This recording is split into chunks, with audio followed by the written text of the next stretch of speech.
और राजीव प्रताप रूडी जी आजकल पता नहीं कौन सा नशा करते हैं। तेजस्वी प्रसाद यादव जी जब तक बिहार में नहीं थे तब तक अपराध कम था, जैसे ही आए हैं बिहार में अपराध बढ़ गए। ऐसे बयानों को देकर आप किस तरीके की मानसिकता दर्शाना चाहते हैं?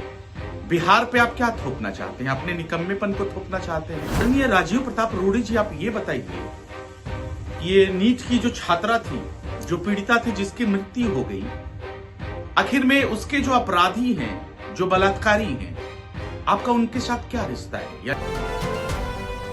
नमस्कार, मैं प्रिया राज, आप देख रहे हैं स्वराज पोल। देखिए, उस बिहार की बात कर रहे हैं जहां की राजनीति अब सस्ते नशे और महंगे दावों के बीच झूल रही है। क्या बिहार में अपराध का बढ़ना सिर्फ एक राजनीतिक खेल है या फिर सत्ता में बैठे लोग अपनी नाकामियों को छिपाने के लिए विपक्ष के नाम का सहारा ले रहे हैं? ऐसे में आरजेडी के तरफ से आज आरजू खान ने बड़ा बयान दिया। सबसे पहले उनके बयानों को सुनिए। राजीव प्रताप रूडी जी आजकल पता नहीं कौन सा नशा करते हैं। मुझे तो ऐसा लगता है कि वो कोई सस्ता नशा करते हैं, क्योंकि वो उन्होंने एक बयान दिया है और उन्होंने ये बयान दिया है कि आदरणीय leader of opposition Tejashwi Prasad Yadav ji जब तक बिहार में नहीं थे तब तक अपराध कम था, जैसे ही आए हैं बिहार में अपराध बढ़ गए हैं। तो शासन आपका है, सत्ता आपका है, क्या आप प्याज छीलने के लिए बैठे हैं या मटर छीलने के लिए आप बैठे हैं? शासन और सत्ता आपका है, कार्रवाई आपको करनी चाहिए। ऐसे बयानों को देकर आप किस तरीके की मानसिकता दर्शाना चाहते हैं? बिहार पे आप क्या थोपना चाहते हैं? अपने निकम्मेपन को थोपना चाहते हैं? अपने फरेबपन को आप थोपना चाहते हैं? अपने मक्कारी और गलत नीतियों को आप हमारे ऊपर थोपना चाहते हैं और बिहार की जनता को बरगलाना चाहते हैं? साफ तौर पे मैं कहता हूं कि शासन और सत्ता का क्या इकबाल खत्म हो चुका है? क्योंकि जब शासन और सत्ता का इकबाल खत्म होता है तो लगातार ऐसी घटनाएं होती हैं।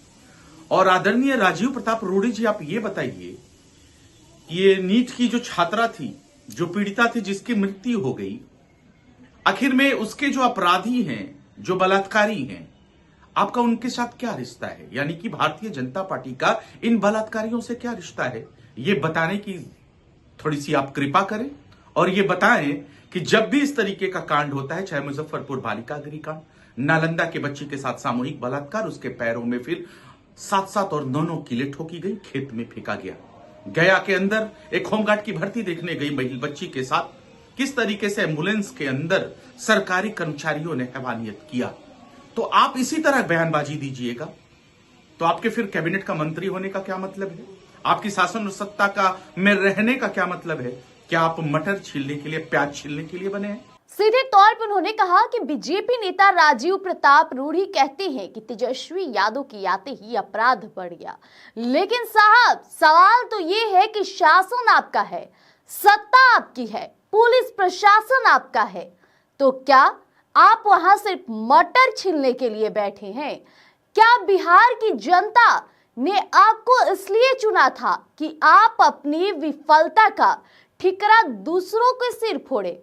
अब मुजफ्फरपुर बालिका गृह कांड से लेकर नालंदा में मासूम के साथ हुई दरिंदगी तक और अब एम्बुलेंस के अंदर सरकारी कर्मचारियों की हैवानियत, कहां है सत्ता का इकबाल जब रक्षक ही भक्षक बन जाए और मंत्री जी सिर्फ बयानबाजी में मशगूल रहे?